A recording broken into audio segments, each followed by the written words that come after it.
So, hello everybody, welcome to a 2016 Nürburgring Touristenfahrten lap guide. My name's Dale, this is my car for today. You may recognise it. I drive this car quite a lot over the course of the year, several hundred laps.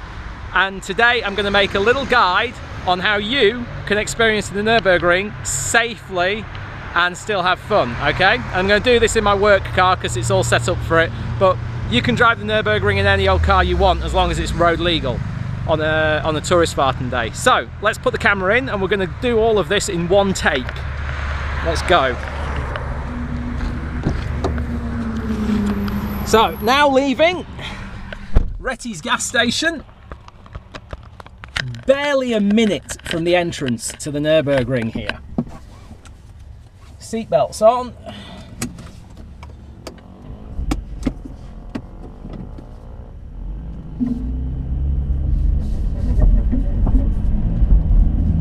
So if you arrive following your GPS sat-navs, they're going to take you into the Nürburgring, okay? Now the most important thing, straight away, is that the entrance to the Nordschleife, the North Loop, the old 20-kilometre circuit, is not at the Nürburgring main entrance. We're going to turn left here where it says Zufahrt Nordschleife. So, Nordschleife entrance, that is in English.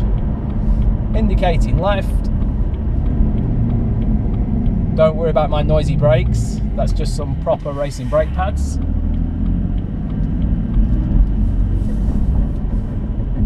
Follow the road through the two little tunnels. See, the first tunnel is the public road. The second tunnel here is the Nordschleife, and then the third tunnel is the public road on the other side. So it's three little tunnels. You'd think after 10 years of living here I'd know that. Indicate to the right. I'm following the road signs to Zufahrt Nordschleife, and you can see up ahead something's happening. Now, the Nordschleife is very special because it has public driving sessions. And on those public sessions, anybody with a road legal car and a driving license can buy a ticket and drive the Nürburgring. That means you get some really special kinds of traffic, okay? Racing cars, street cars, family cars, anything and everything. To get onto the track, the first thing you'll have to do is buy a lap ticket. The best idea for that is to turn right here and park in the very easy car park on the right hand side. Walk across and buy your ticket because it's very, very busy in here and they might not let you in if you've not got a ticket with you. There's a one-way system that's brand new for this year.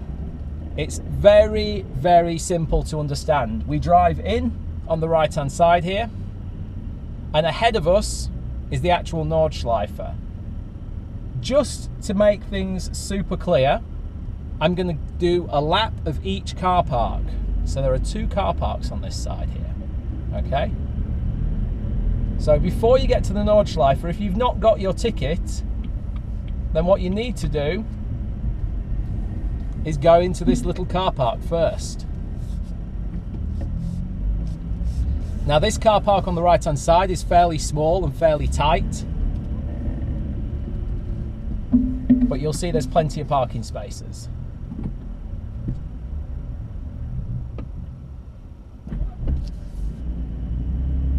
Now you could park here and then you could buy your ticket from the building that I'm going to show you in front of the car in a couple of seconds as we turn around this corner.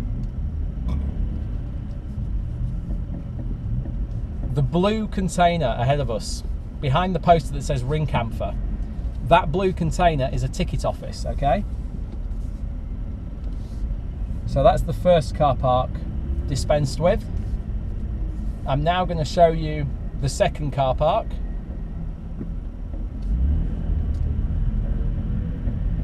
As you can see, this is all a one-way system, okay? Do not try and go the wrong way around the one-way system. That would be very, very suboptimal. Here I can choose, I can go left or right. I'm going to go left, okay? Makes it very, very simple. If you go to the right, then you just go round in a loop and you would meet our path, our direction from just here. So I'm now going to go past my little ring taxi office. This is where this BMW M3 normally lives, just in the parking place to the left. And we're going to go onto the track. This guy parking in the gateway, that's a really bad idea. He's just slowing everything down. Try to use the parking places for parking, that's what they're for. Okay, good. Now we're going to go down to the track. Always look at the guys in yellow vests.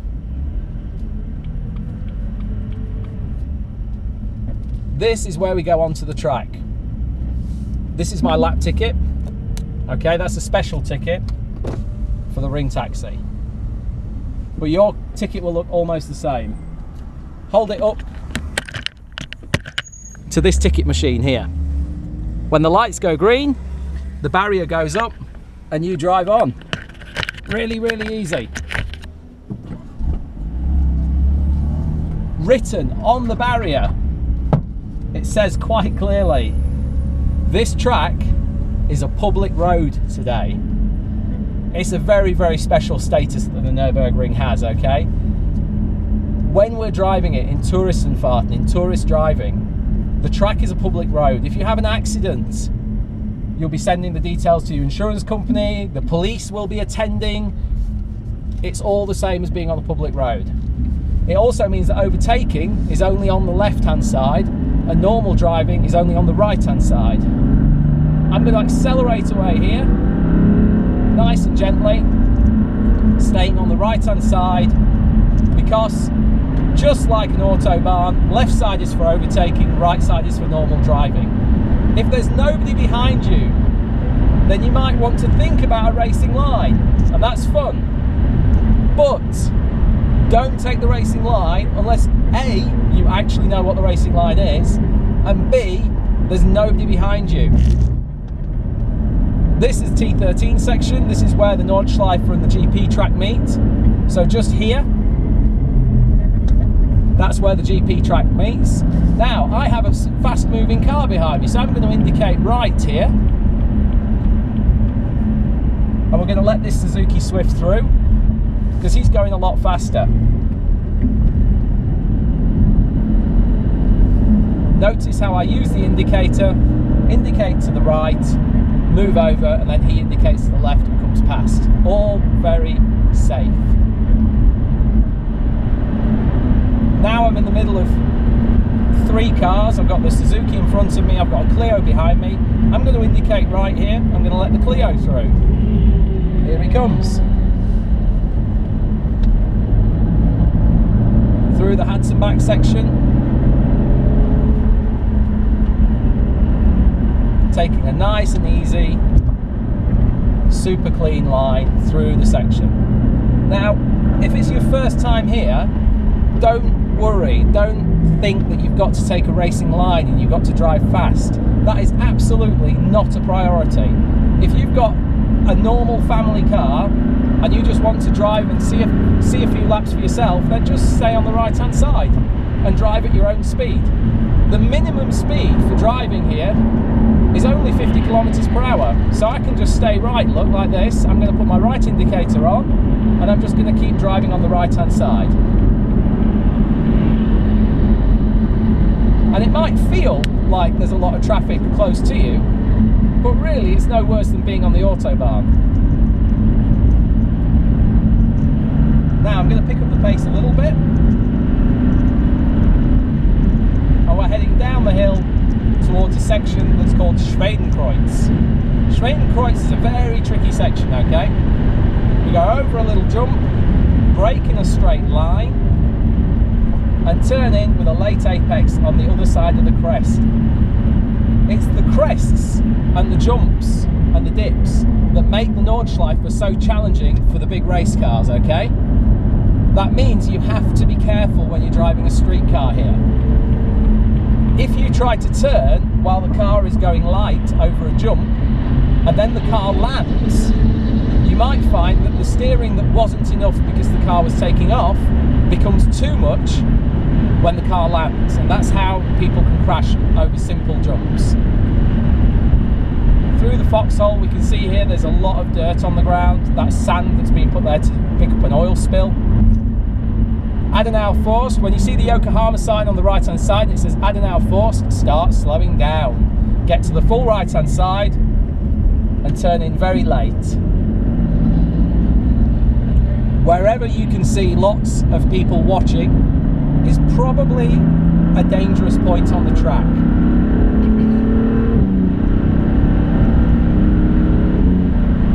Nice and easy, does it? I'm going to start braking super early. Over the course of the Nordschleife, you're going to drop down 300 meters on the first half of the lap, okay? That's 1,000 feet you're going to drop. This is Metzgersfeld 2, heading down towards the hairpin at Kallenhardt. Braking very, very early. A very late turn in. See, the corner's already started and then I turn in. Late apex and then out. Now, I'm not going crazy fast here. I'm not going as fast as I normally would with customers in the car even. I'm just having a nice lap and enjoying myself. And I'm watching these two cars ahead of me. I've got the Clio and the Suzuki Swift. And you can see that they're obviously driving together. They want me to go past. But I can see the oil spill sign, so I'm also going to indicate right to show that I have no intention of going past. I'm now going to indicate right again. I'm going to let this Megane through and a black Clio. Come on, little Clio, it's okay. So I'm indicating right. Up ahead is an exit off the circuit. So we can see here there's a 70 km/h sign. So if I want to come off, I'm going to start braking here. I'm going to put my right hand indicator on. And just after the bridge on the right hand side, we can see a sign that says Ausfahrt Breitscheid, okay? Now, smoothly and gently, I'm coming off the circuit, look, into the second little car park at Breitscheid Bridge. This is open whenever the track's open for Touristenfahrten, okay? And if I take the exit here,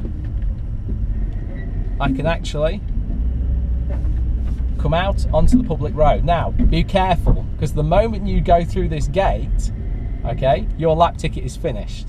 You're done. You're going to have to buy another ticket to get back on. And to get back on here, you need a special ticket, okay?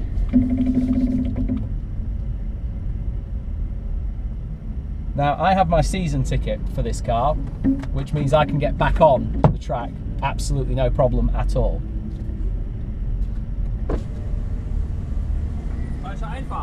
It's okay. People are wondering why the ring taxi is getting back on the track here. Here we can see the Suzuki Swift and the Renault Clio that were driving ahead of me. Everybody's wondering what the hell I'm doing, but it's okay. So now you're going to get on to the circuit at Breitscheid Bridge. This is not simple. I'm going to go up to the stop line just here, and I'm going to check to the left. Everything's clear. I'm going to accelerate out to the right hand side, and I'm going to stay on the right. Nice and gentle up the hill. Okay, we're still clear. Now I'm going to give some gas. Up ahead is Lauda Links. Lauda Links is named after Niki Lauda, who famously crashed here. This was the end of Formula 1 on the old Nordschleife. After Niki's crash, common sense prevailed, unfortunately, and Formula 1 didn't visit the old Nürburgring anymore. And that's why they built the Nürburgring GP circuit, which we all love in our own little way. Now we're going to head up the hill, heading up a section called Kesselchen. We've got 3 lefts. Notice that this is all quite blind. There's not much to be seen here, but you're going quite fast. If in doubt, slow down and stay to the right, okay? I'm going to indicate right. This Mini's coming through next. I'm going to indicate left now and go on the left-hand side of this little Seat. That's how we do it. Next corner here is called Angstkurve. End of the rumble strip, I'm going to turn in. This is quite a relatively fast corner. I have another slow moving car ahead of me. this guy in the Honda Civics having fun, but up ahead I can see a flashing yellow light. So now I'm going to slow down.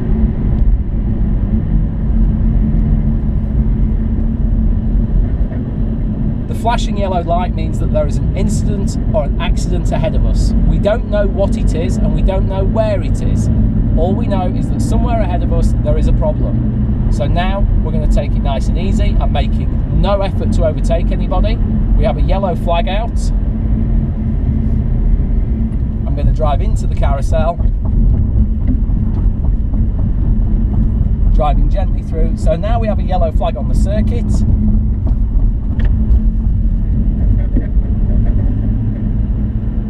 I'm going to go very, very slowly.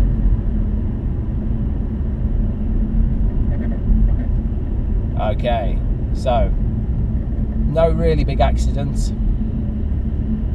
no damage, just a lot of people stuck. We've obviously got somebody who's broken down.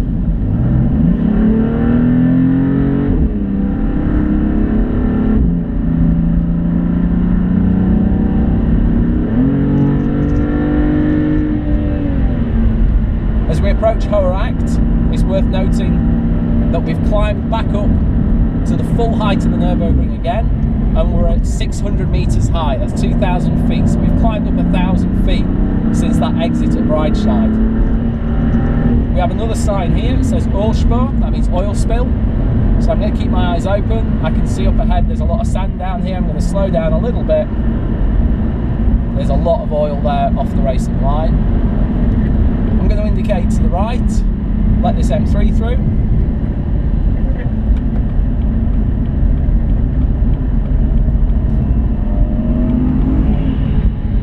Nice. And we're heading down towards Brunchen, often named as YouTube Corner. Now the guy's standing the wrong side of the fence there. That's really dumb. It's really, really dumb. I can't tell you how dumb that is.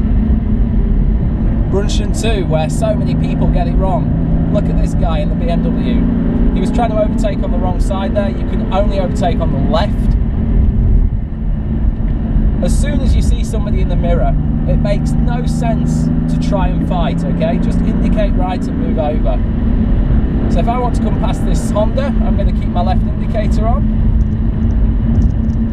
And I'm going to wait nicely for the Honda to move over.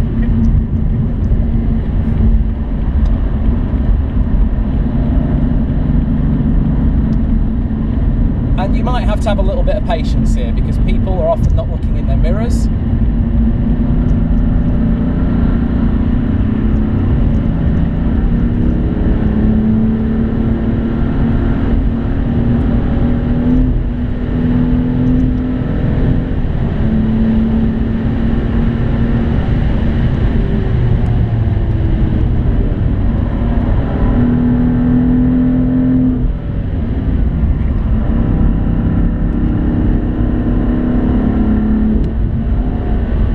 Carousel. This one's a little bit different to the main carousel because we go to the bottom. Again, only if there's space. If you've got somebody behind you, then just let them through.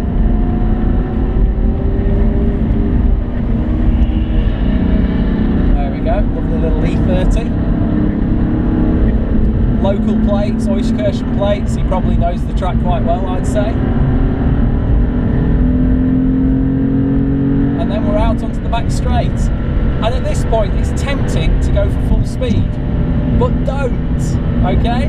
Come off the gas, move to the right-hand side, and let your car cool down. If it's a busy day, and there's been an accident or a problem, you might be queuing off here for 10 or 15 minutes. Can you imagine trying to do that with boiling brake fluid and a very hot overheated engine or gearbox? That's not good for your car. So, cool down. You've got a 130k limit, into a 70k limit here, into a 50, and at the end of every lap you have a decision. You can either stay on the track. If you go to the left side here, on the left side of the straight, you can stay on the circuit and use your lap ticket again. If you don't have any more lap tickets or you want to take a rest, then come to the right hand side of the circuit.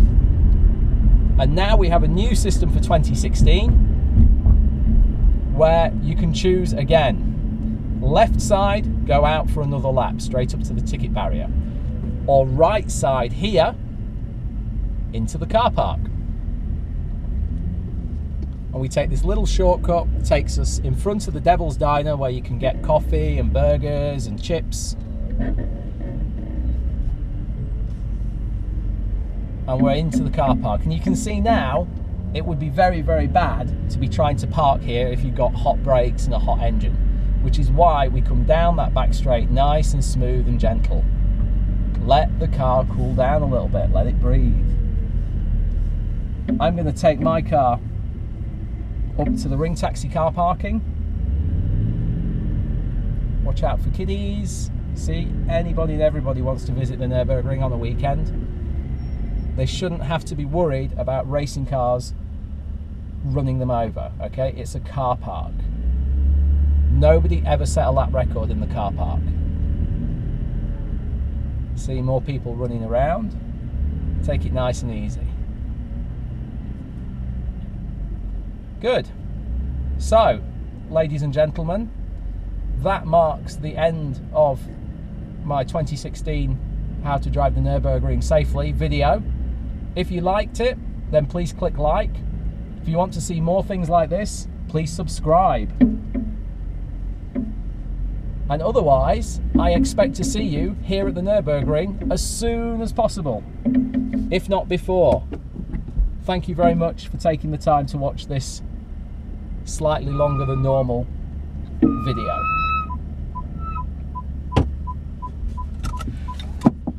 Let's turn off the engine.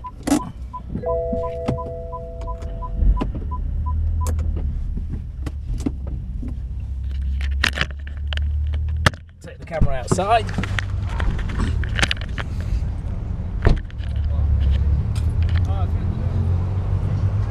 Thank you very much for watching. Remember, if you want to book your own ride in the Ring Taxi, you can visit us on www.ringtaxi.de. All right, cheers guys.